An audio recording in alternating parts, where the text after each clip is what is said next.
नमस्कार दोस्तों, study with introvert में आपका स्वागत है। मैं इंट्रोवर्ट आज एक बार फिर आपके सामने एक नए टॉपिक के साथ उपस्थित हुआ हूँ। आशा करता हूँ आपको वीडियो अच्छा लगेगा और वीडियो ऐसा है जो आपने पहले पढ़ा तो होगा लेकिन इतने अच्छे से नहीं समझ में आया होगा और आपको बहुत अच्छे से समझाएंगे। ठीक है, वीडियो को अंत तक देखें और हमारे साथ बने रहें। ठीक है, वीडियो अगर अच्छा लगे तो वीडियो को लाइक करें, चैनल को सब्सक्राइब करें और अपने दोस्तों के साथ शेयर करें। आज का टॉपिक है ओर्स, है ना।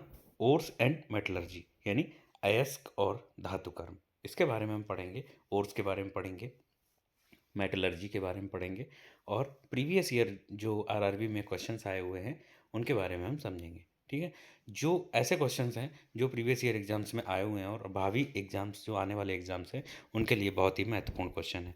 तो वीडियो को अंत तक देखें और वीडियो को सपोर्ट करें। ठीक है, अयस्क, अयस्क के बारे में पढ़ते हैं। और क्या होता है कि यह एक प्राकृतिक खनिज है जिसमें धातु या धातु या धातु यौगिक आर्थिक रूप से निष्कर्षण यानी एक्सट्रैक्शन के लिए पर्याप्त मात्रा में पाए जाते हैं। ठीक है, प्राकृतिक खनिज है ये। इसको क्या करते हैं, ओर्स जो है एक्सट्रैक्ट किए जाते हैं। इससे खनिज से अलग माना जाता है, इसे खनिज से अलग माना जाता है क्योंकि हर खनिज से धातु निकालना संभव या आर्थिक रूप से व्यवहारिक नहीं होता है। ये खनिज से अलग होता है। ठीक है, ये नेचुरल रूप से एक्सट्रैक्ट किया जाता है, उसको कहते हैं ओर्स, अयस्क। ठीक है, अब धातु की उपस्थिति, इसमें क्या होता है कि धातु की उपस्थिति के बारे में समझते हैं कि ये जो है अयस्क ज़रूरी क्यों है, इम्पोर्टेंट क्यों है, इसकी विशेषताएं क्या हैं, इसके बारे में समझते हैं कि इसमें धातु की उपस्थिति होती है। अयस्क में धातु का ऐसा रूप होता है जिसे रासायनिक प्रक्रियाओं द्वारा आसानी से प्राप्त किया जा सके। ठीक है, उदाहरण के लिए हेमेटाइट, हेमेटाइट जैसे ये फेरस ऑक्साइड का एक वो है, रूप है। ठीक है, और मैग्नेटाइट, मैग्नेटाइट, हेमेटाइट ये जो होते हैं वो अयस्क होते हैं लोहे के। ठीक है, इसमें क्या होता है कि लोहे की उपस्थिति होती है। ठीक है, और क्या है कि आर्थिक दृष्टि से अयस्क में धातु की मात्रा इतनी होती है कि उसका निष्कर्षण लाभकारी हो जाता है।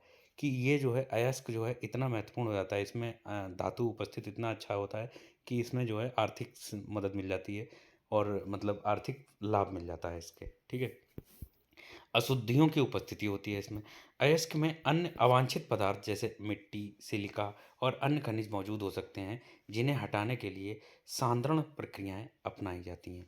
ठीक है, इन्हें जो अलग किया जाता है, अयस्क को निकाला जाता है तो उसमें क्या होता है कि सांद्रण प्रक्रियाएं कराई जाती हैं। ठीक है, अब अयस्क के प्रकार समझते हैं। तो अयस्क जो होते हैं विभिन्न प्रकार के होते हैं। अब अयस्क जो है नंबर एक पढ़ते हैं कि धात्विक अयस्क यानी मेटालिक ऑर्स। मेटालिक ऑर्स क्या होते हैं कि जिनसे धातुएं प्राप्त की जा सकती हैं। तो उदाहरण क्या है इसके कि लौह अयस्क जैसे हेमेटाइट और मैग्नेटाइट, इनसे आयरन मिलता है। ठीक है, ताम्र अयस्क यानी कॉपर ओर्स, कॉपर ओर्स में क्या है कि काल कॉल्को कैल्कोपायराइट, कैल्कोपायराइट और मालाकाइट्स, इनसे क्या है कॉपर मिलता है। ठीक है, और एल्यूमिनियम अयस्क जैसे बॉक्साइट, बॉक्साइट में क्या होता है कि एल्यूमिनियम हमें प्राप्त होता है इससे। ठीक है, बॉक्साइट, बॉक्साइट का फार्मूला क्या है Al2O3 इंटू 2H2O। ठीक है, अब दूसरा हम पढ़ते हैं। दूसरा क्या है कि अधात्विक अयस्क, अधात्विक अयस्क वो होते हैं नॉन मेटालिक ओर्स, क्या होते हैं कि जिनसे हमें गैर धातु प्राप्त होती हैं या नॉन मेटल्स मिलते हैं। ठीक है, उदाहरण क्या है इसका कि सल्फर अयस्क और फास्फेट अयस्क। ठीक है, सल्फर अयस्क से हमें सल्फर मिलता है और फास्फेट से हमें फास्फोरस मिलता है, लाल फास्फोरस। और वैसे फास्फोरस जो है जो हमारी जो है माचिस की तीलियां बनाने में इस्तेमाल किया जाता है, सल्फर और फास्फेट मतलब फास्फोरस। तो लाल फास्फोरस और सल्फर को मिला के माचिस में जो तीलियों में इस्तेमाल होता है वो यही होता है। माचिस जो है इसी के वजह से जलती है। ठीक है, तो महत्वपूर्ण मिश्र धातु कौन सी है, एलॉय ओर्स। एलॉय ओर्स क्या है कि मिश्रित धातु, मिश्र धातु बनाने में प्रयुक्त होती है। जैसे क्रोमो क्रोमाइट, क्रोमाइट क्या होती है, स्टेनलेस स्टील के लिए बनती है, मिलती है। और डेलमाइट, डेलमाइट क्या है वो इल्मेनाइट, इल्मेनाइट क्या होता है कि टाइटेनियम के लिए। इससे जो है ये अयस्क से हमें क्या है स्टील मिलती है और टाइटेनियम भी मिलता है। ठीक है, अब अयस्क से धातु निष्कर्षण के लिए प्रक्रिया कौन कौन सी होती है उसके बारे में समझते हैं। प्रक्रिया कौन सी होती हैं, जैसे अयस्क का सांद्रण, सांद्रण मतलब कंसंट्रेशन ऑफ ओर्स, ठीक है। इससे क्या होता है कि अशुद्धियों को दूर किया जाता है। और विधि कौन सी होती है, भौतिक पृथक्करण और चुंबकीय पृथक्करण और फ्लोटेशन, फ्लोटेशन के माध्यम से हम क्या है कि अयस्क को मतलब अयस्क से हमें धातु मिल जाता है, धातु मिलता है या अधातु मिलता है, इन विधियों से माध्यम से हमें मिलता है। और दूसरी विधि क्या है कि अपचयन यानी रिडक्शन, तो धातु यौगिकों को धातु में बदलना, ठीक है। इनसे रिडक्शन के माध्यम से हमें क्या होता है कि धातु यौगिकों से हमें धातु मिल जाती है, ठीक है। एग्जाम्पल क्या है उसका कि कार्बन का उपयोग, जैसे कोक, कार्बन का उपयोग क्या करते हैं हम लोग कोक बनाने में। और विद्युत अपघटन जैसे इलेक्ट्रोलाइसिस करते हैं, ठीक है। शुद्धिकरण क्या होता है, रिफाइनिंग, रिफाइनिंग क्या होता है, अंतिम उत्पाद को शुद्ध कर देते हैं हम लोग, ठीक है। ये प्रक्रिया होती है, सबसे पहले हम क्या करते हैं, कंसंट्रेशन ऑफ फोर्स करते हैं, फिर हम करते हैं रिडक्शन करते हैं, उसके बाद हम रिफाइनिंग करते हैं। रिफाइनिंग के बाद में हमें क्या है, प्योर धातु मिल जाती है। अब अयस्क कौन कौन से हैं उसके हम समझते हैं कि अयस्क है जैसे हेमेटाइट, हेमेटाइट में हमें लोहा मिलता है और इसका रासायनिक सूत्र क्या है कि Fe2O3, ठीक है।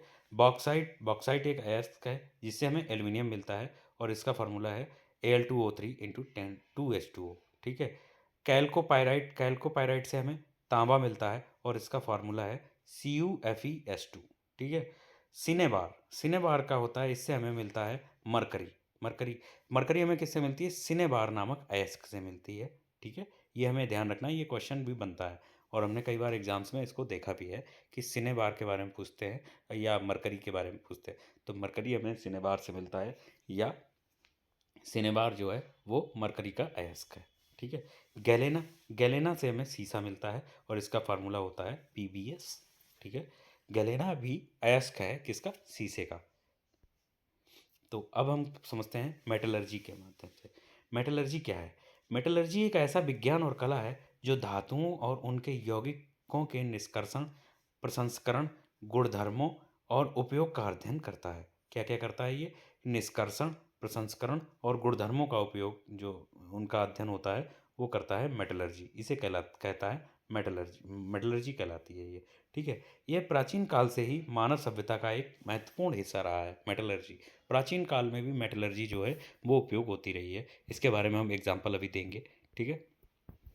अब धातु कर्म मेटलर्जी के प्रमुख चरण क्या हैं, चरण जो हैं वो है नंबर एक, नंबर एक क्या है, खनिज से धातु का निष्कर्षण यानी एक्सट्रैक्शन करते हैं कि धातु जो अयस्क से निकाली जाती है।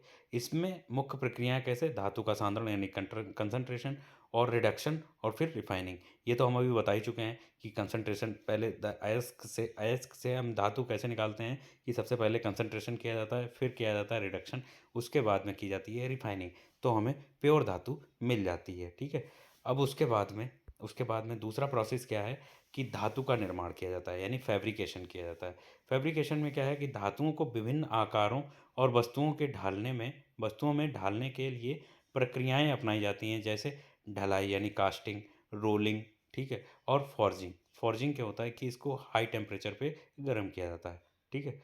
फिर उसके बाद में क्या किया जाता है, तीसरा नंबर है कि धातु की विशेषताएं और परीक्षण, तो प्रॉपर्टीज एंड टेस्टिंग, तो धातु की यांत्रिक, भौतिक और रासायनिक विशेषताओं का अध्ययन किया जाता है, जिससे ताकत, लचीलापन, चालकता और संचारण और प्रतिरोध, इसके बारे में ये हमें अध्ययन किया जाता है तीसरे नंबर पे।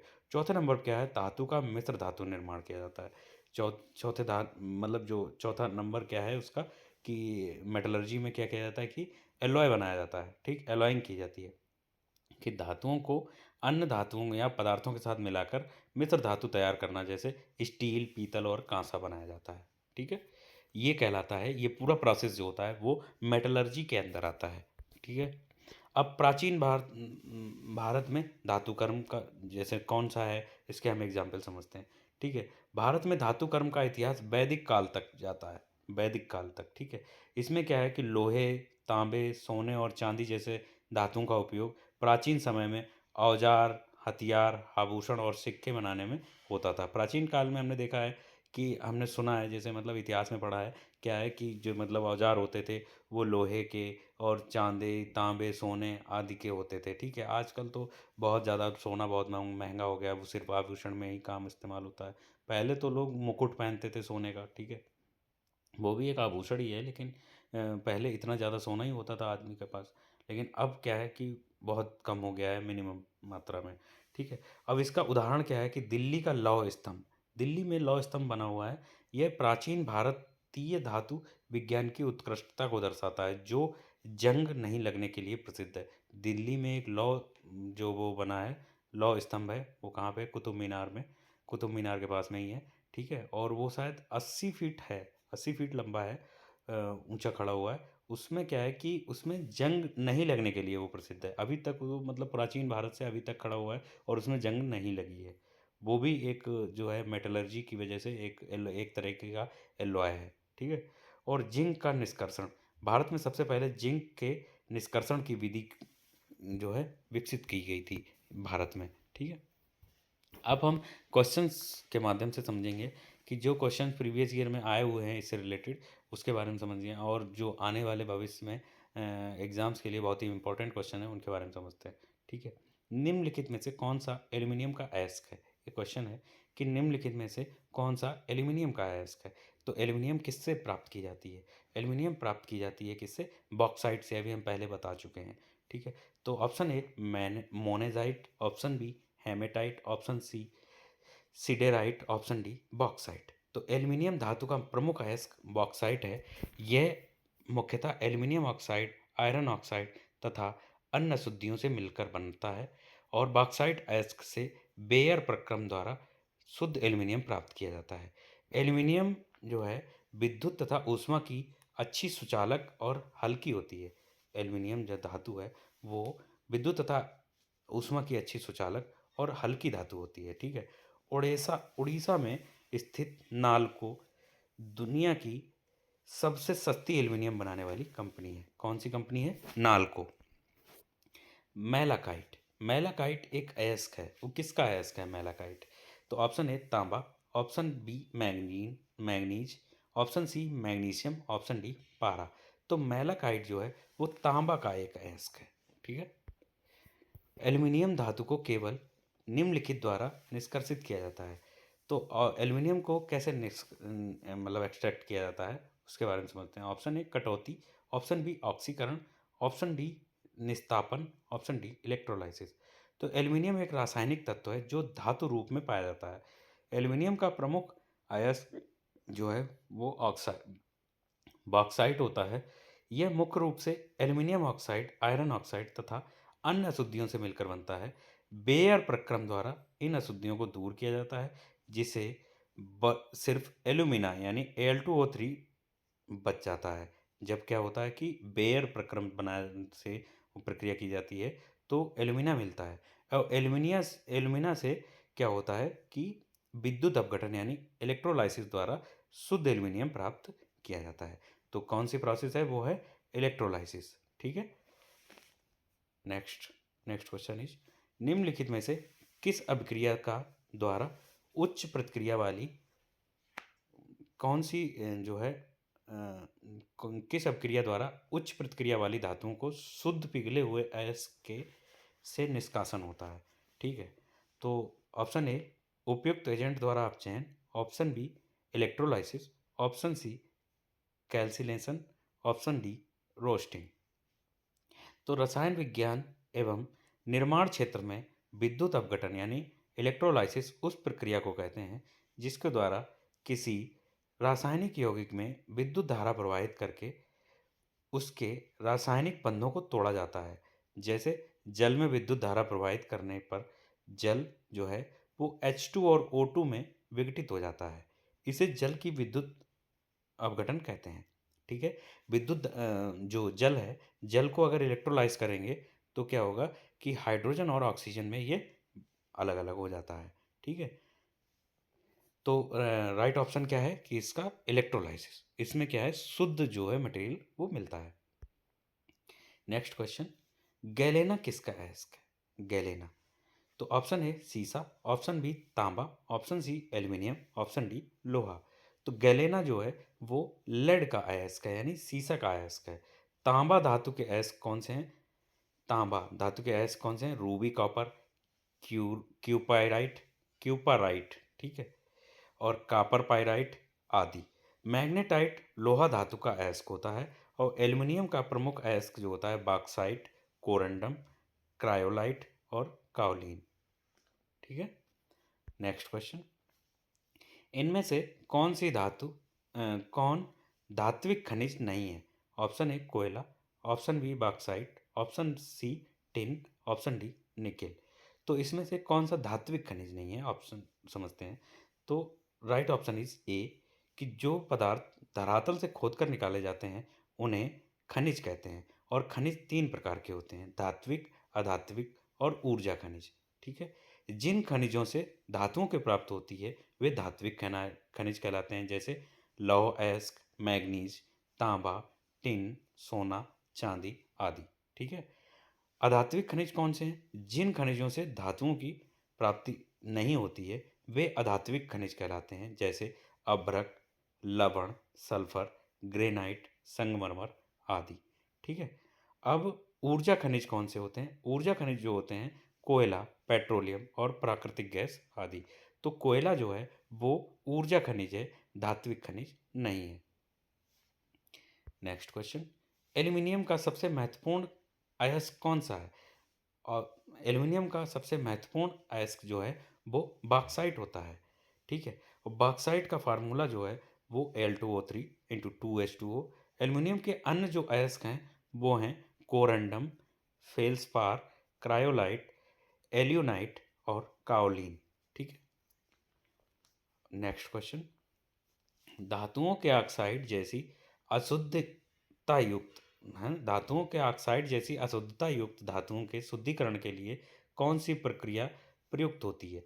तो जो शुद्धिकरण में कौन सी प्रक्रिया उपयुक्त होती है उसके बारे में समझ जाना है। तो option A poling, option B hydro धातु विज्ञान, option D electro refining, option C चुंबकीय पृथक्करण। तो पोलिंग विधि द्वारा धातु में उपस्थित अब चयनित होने वाले ऑक्साइडों के निष्कासन में किया जाता है पोलिंग विधि का प्रयोग, ठीक है। पोलिंग विधि का उपयोग कैसा होता है कि उदाहरणार्थ क्या है कि विलिस्टर कॉपर यानी फफोलेदार कॉपर में उपस्थित कॉपर जो है कॉपर ऑक्साइड का शोधन इसी विधि द्वारा किया जाता है, पोलिंग विधि द्वारा, ठीक है। नेक्स्ट क्वेश्चन, ऑक्सीजन की उपस्थिति में अयस्कों को गर्म करने की क्रिया को क्या कहा जाता है? मतलब खनिजों को जो गर्म किया जाता है उसकी प्रक्रिया को क्या कहते हैं? तो ऑप्शन ए निस्तापन, ऑप्शन सी निष्कर्षण, ऑप्शन सी भंजन, ऑप्शन सी डी संक्षारण। तो ऑक्सीजन की उपस्थिति में अयस्कों को गर्म करने की प्रक्रिया को कहते हैं भंजन। भंजन वह रासायनिक प्रक्रम है जिसमें उच्च ताप पर गर्म करने के कारण काष्ठ आदि पदार्थ अपघटित हो जाते हैं। प्रायः यह शब्द कार्बनिक पदार्थों को हवा की अनुपस्थिति या बहुत कम ऑक्सीजन की उपस्थिति में संशोधित करने को कहते हैं। इस प्रक्रिया द्वारा बड़े अणु टूट जाते हैं। कोक, कोयला गैस, कार्बन गैस, कोल तार तथा अमोनियम लिकर आदि कोयले के भंजन के बाद से ही प्राप्त किए जाते हैं। कौन कौन से? कोयला गैस, कार्बन गैस, कोल तार और अमोनियम लिकर आदि, ठीक है। नेक्स्ट क्वेश्चन, फेन प्लवन विधि का उपयोग अयस्क मतलब कौन से अयस्क के सांद्रीकरण के लिए किया जाता है? ऑप्शन ए पारा, option B sodium, option D C sulphide, option D copper, ठीक है। तो फेन प्लवन विधि का उपयोग जो होता है सल्फाइड अयस्क के सांद्रीकरण के लिए किया जाता है।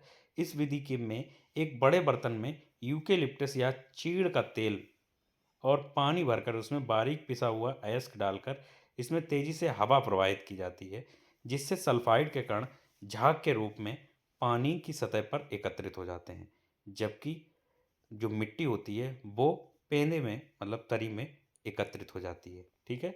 तो फेन प्लवन क्या होता है कि इसमें अयस्क का सांद्रीकरण किया जाता है। कौन सा अयस्क? सल्फाइड। नेक्स्ट क्वेश्चन, मतलब धातु कर्म एक प्रक्रिया है, यानी मेटलर्जी जो है वो एक प्रक्रिया है, वो किस लिए इस्तेमाल की जाती है? ऑप्शन ए लोहे में जंग लगने की, ऑप्शन बी अयस्कों के गैल्वनीकरण की, ऑप्शन सी अयस्क से धातुओं को निकालने की, ऑप्शन डी तनुकरण की। तो धातुओं को उनके अयस्कों से पृथक करने की का प्रक्रम तथा उपयोग करने के लिए शोधन करना धातु कर्म कहलाता है। ठीक है, धातु कर्म क्या होता है कि अयस्कों से धातुओं को निकालने की प्रक्रिया, ठीक है, वो कहलाती है मेटलर्जी। ठीक है, नेक्स्ट क्वेश्चन।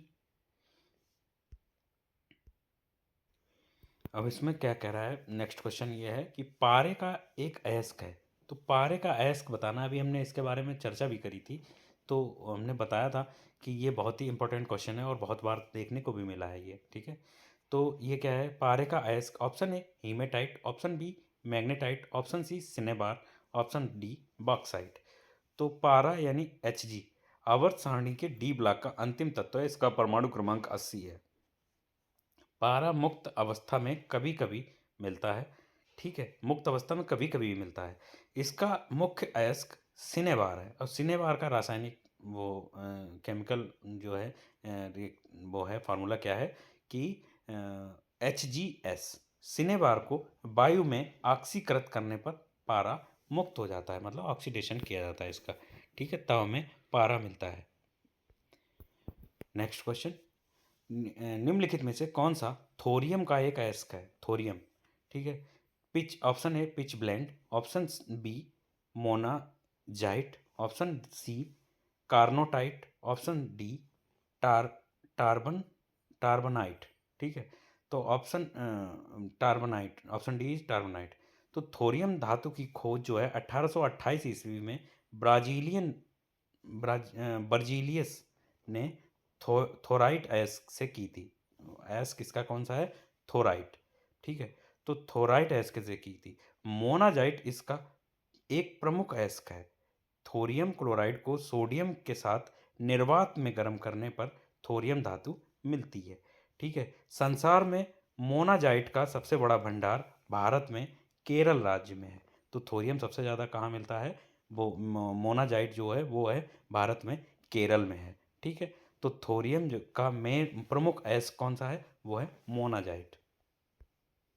नेक्स्ट क्वेश्चन, पृथ्वी की परत में स्वाभाविक रूप से होने वाले अकार्बनिक तत्वों तथा यौगिकों को क्या कहा जाता है?